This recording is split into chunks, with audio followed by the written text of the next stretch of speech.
Hello, I'm Dave Mowitz and welcome to Successful Farming. On today's program, I watch a late model Peterbilt 386 cell and report on semi-truck trends.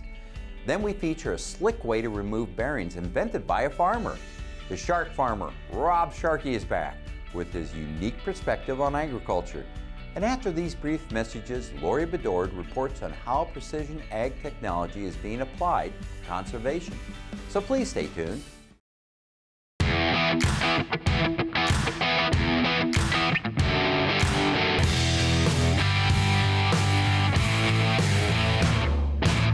The Stellings of Osakis, Minnesota know that healthy soil is the foundation for a productive and profitable season. The family also knows that caring for this valuable asset means implementing practices that allow it to target acres that are low or negative revenue generators and develop alternatives that increase profitability while addressing natural resource concerns. The soils that we have on our farm vary greatly. We have this soil right here. Some of this is some pretty hard clays to sands to heavy black ground to peat. We deal with a little bit of everything, and every field needs a little bit different tweaking in order to make it work. For our operation, we have already implemented different conservation practices. We've been involved with EQIP and the CSP programs since the beginning, and we've implemented buffers around all of our ditches. Most dairies are pretty scrutinized as far as their manure management plans, and we're a little more conscientious on where our manure goes and how we put it out there so that we can maximize as much as we can to stay profitable. If you can improve your soil health, it can make you more profitable for the simple fact that it opens your soil up, balances all your nutrients so that you can in turn reduce your nitrogen needs to grow a crop. You can get more nitrification throughout the summer if you have more organic matter in the soil, and that comes with good soil health. A new initiative within Pheasants Forever is helping the Stellings achieve their goals by incorporating farm data and conservation practices. So our Precision Ag initiative was actually launched right here in Iowa in 2015 and really represents a massive revolution in terms of how we can use data, use technology to further increase the technical assistance that we offer to farmers. We're helping analyze their data, we're helping upload their data to the cloud, helping run through different scenarios, make recommendations, all voluntary conservation programs that they can adopt. And for the first time ever, we're really able to showcase how those changes, those adoption of conservation practices and programs can help them on their bottom line down to a 10 by 10 square section of their field. And so we can help provide voluntary recommendations, help connect them with federal, state, local cost share practices, and ultimately help demonstrate that conservation practices have a direct linkage to economic increases and make them more profitable and make them more sustainable. When I first met with the Stellings, we talked about their objectives, their current management, issues that they're dealing with, and what they're interested in. And what that allows us to do is to see where they're at and what possibilities are there for them. What's their crop rotation? Do they have livestock? Because that helps us to develop better alternatives that will suit their needs. So met with them, got their information, and from there on, we continued to have meetings and discuss their objectives and what would be a good fit for them. They're doing in-season nitrogen testing, split application. They've experimented with cover crops and reduced tillage.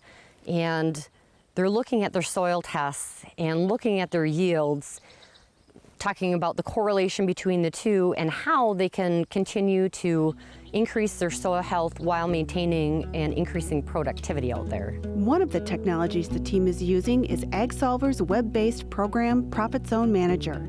By inputting their customized yield data, the platform generates profitability maps and reports to show where the Stelling's trouble spots are and if they are getting an adequate return on investment on each acre. We utilize technology in this assessment where we collect their yield information their as applied, their fertilizer, seed, if they have that, and then also their budget information. And what we do, we put that into our program, and it develops maps and reports showing return on investment, profitability, yield map, break-even expense reduction, break-even commodity price. And what we're able to do is analyze their fields acre by acre and assess where we have low to negative return on investment by using their data. And when we identify those areas, I want to determine why are these areas low or negative return on investment? What's going on out there? Do we have wet soils, dry, sandy, eroded? And so I utilize other technologies, imagery, LiDAR, soil maps, of course. Sometimes I'll go back and use historic imagery from the 30s or 40s, because that paints a really neat picture too of what's been happening out there. So integrating their technology, their information, along with other technologies to really assess what's going on out there, and then also assess resource concerns. And then we bundle that up along with the producer objectives and increasing profitability to come up with our alternatives. The aha moment was maybe not driving up in the corners and cutting the fields and becoming more efficient with the fields that we do have. The rest will be more of an ongoing thing as far as building soil health, because you can't build soil health in 1 year. It takes years and years. Meeting and working with Stelling, I was really impressed at how open-minded they were with assessing their management and their outcomes of what was going on, and how open they were to looking at new information and new methods. It's very tricky. It's extremely hard to implement change. When you look at how many years of cropping you get to have under your belt, it could be 40 different years, 40 different seasons. And so implementing changes, taking risks, when you think, well, this could consume, a portion of my seasons out there, and I may have troubles, for the next 10 years because of this. It is extremely difficult to make these changes, to commit to it, because it's a learning process. We have to make mistakes to learn and to improve what we're doing out there. And implementing conservation practices, of course, are good for our natural environment. But what we have to make sure is that we're recommending options to the producer that make sense to them, because farming is a business and we have to respect that. And so when we provide our alternatives, yes, we're providing water quality, soil quality, wildlife habitat benefits, but we need to make sure that they fit with producers' objectives, increase their profitability, and will be increasing their return on investment short and long term.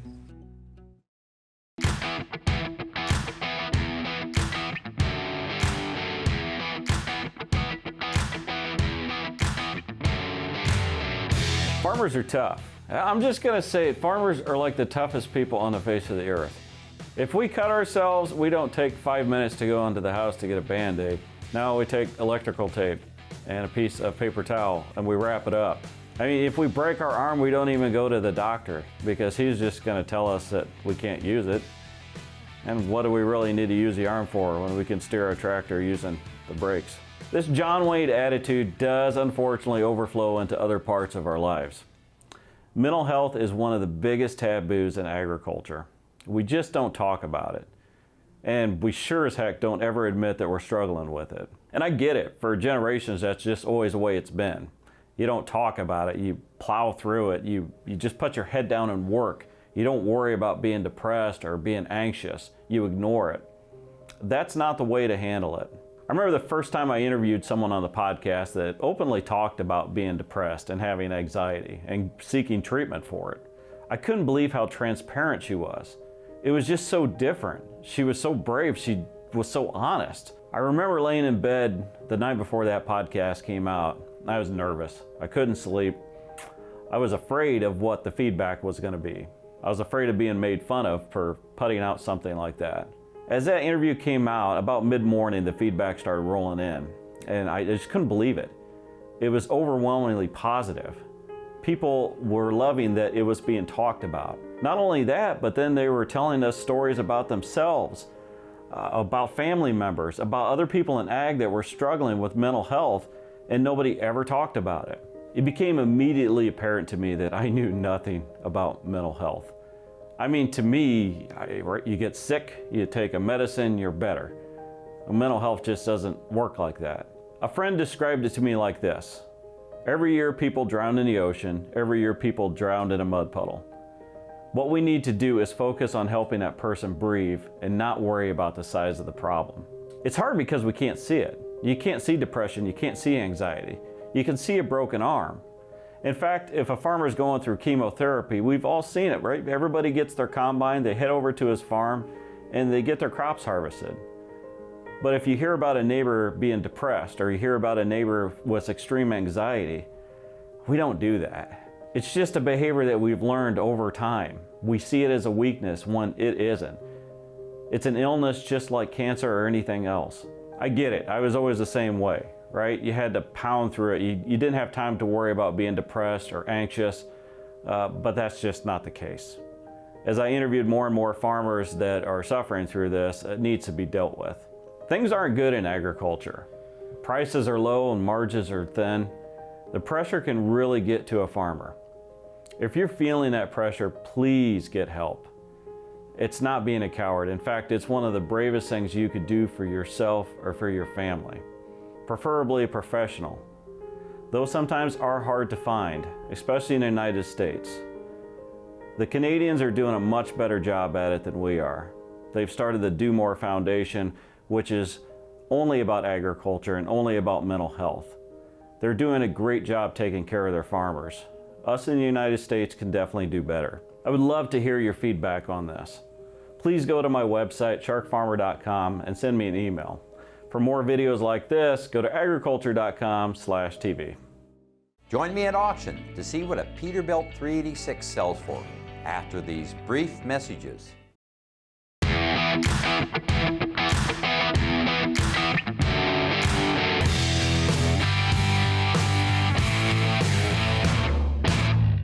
Welcome to Steel Deals. Today, I'm at a huge consignment sale being held by Sullivan Auctioneers in Western Illinois. Up for sale today is this Peterbilt 386. Now what we have here is a 2009 model with just 320,000 hours on its tack.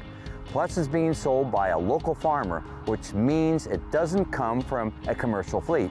In addition, the truck has a Cummins ISX 485 diesel, 13-speed transmission, a wet kit, 22.5-inch aluminum wheels, air ride, air slide, new brakes, and a new air conditioning system. Wow, this truck would be an ideal purchase for any farm as it's going to offer many, many years of service. Plus, it's a Peterbilt, and they're considered the Cadillac of semi-trucks. So it's going to be very interesting to see what this truck's going to bring at today's sale. And to get a feel for values, let's go talk to Luke Sullivan of Sullivan Auctioneers before our Peterbilt sells. We're speaking with Luke Sullivan, Sullivan Auctioneers. Peterbilt 386 sells today. It's owned by a farmer. All right, that's got to fetch a pretty penny, doesn't it, because of that? Absolutely. Now, was this the first owner of that truck? He's not. He's the second owner of the truck. But still, it's a farmer-owned truck. That's got to put a price floor under that, doesn't it? Sure, sure. Of course, a lot of our buyers here at our auctions are farmers themselves, so naturally they feel more confident when they can call a fellow farmer and talk to them about some of the issues that they face when they're driving a truck. So also just knowing the background of the truck and knowing that it's been used for similar work and not going over the road every day certainly makes a farmer feel a lot more confident when they're buying a truck. Because it's a Peterbilt, does that bring a higher price at auctions? Oh, sure, sure. I think Peterbilt has a really good reputation of building high quality trucks that people enjoy to drive and last for a long time. So that's certainly a plus when we're selling trucks. Now, Pete's were offered, that brand model, Pete, was offered with either the Cummins ISX or the Cat diesel. Mm-hmm. Does it make any difference in price? Do guys prefer the Cat? Do they pay more for that? Maybe a little bit on the Cat, but the Cummins has such a good reputation as well that I'd say it's probably a wash on that model of truck. Now, if I'm coming out to look at the truck, what things should I do ahead of time before coming to the sale? Sure. So if it was me, I'd want to, of course, talk to the owner and learn a little bit about the history of the truck, where it's originated from, what type of work has been done. And then the two important things would be any service records that they have in terms of oil changes and regular maintenance, and then also any major work that's been done to the motor or transmission. Well, thanks for the information, Luke. Let's watch that Pete 386 cell. Let's go 47.5, 47.5, 47.5, 47.5, 47.5 on it. 45 down, semi Pete time, boys. 47.5, 45 down, 47.5, 47.5, 45,000, 47,000, 47, 46, now 47, got it everywhere. 47, 8, 48, and now 50,000, 50 down, 50 to 1, 51,000, 51, it'd be just as good or better than what Ed Reno tells you to, boys. $51,000. 51,000, 50 down, down,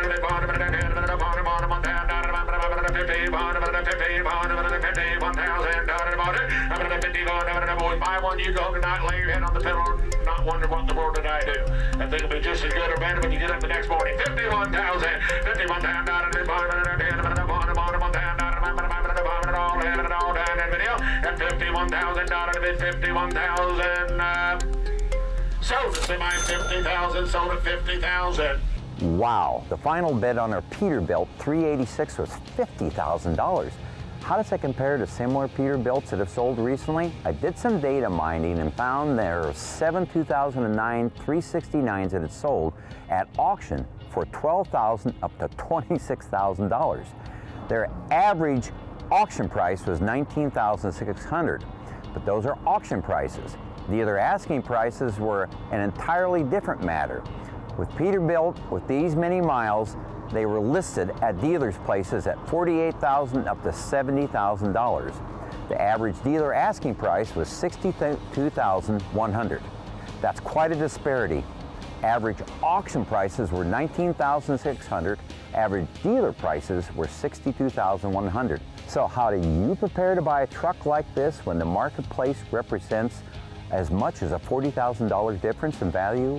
That's the importance of researching truck values on websites like trucktrader.com, truckpaper.com, or auctiontime.com prior to buying. And do not cheat yourself researching the background of the truck you're interested in buying. Get the name of the previous owner and call them up and ask them, how was the truck used? How was it maintained? Whether it was in any accident of any kind. Bearing in mind that not all accidents are reported, and do a thorough inspection of the truck before bidding. Now, for more information about the Sullivan operation, go to the website at sullivanauctioneers.com. I'll see you again next week on another Steel Deals report. After these brief messages, we feature a slick way to remove bearings invented by a farmer. So please stay tuned.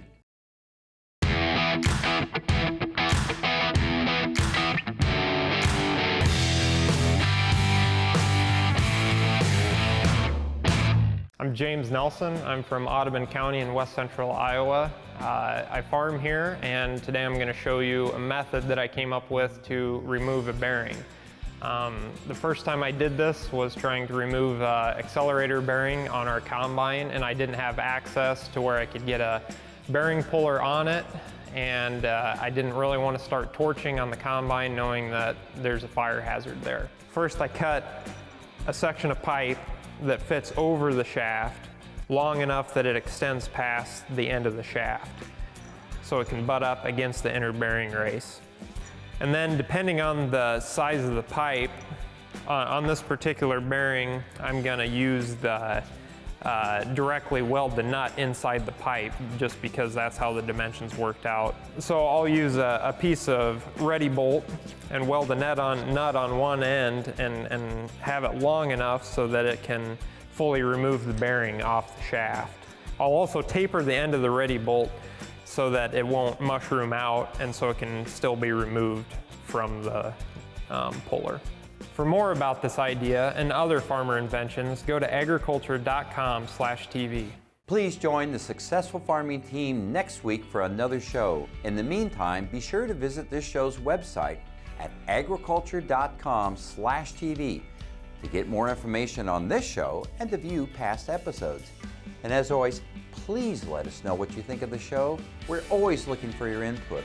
Look for the show's email address at agriculture.com/TV. See you next week on Successful Farming.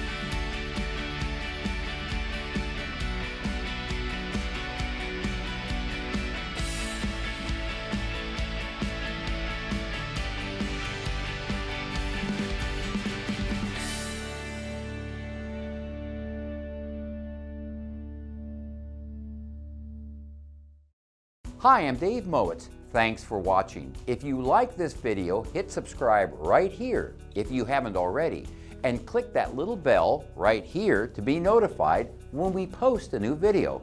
And click here to see more great episodes from Successful Farming Television.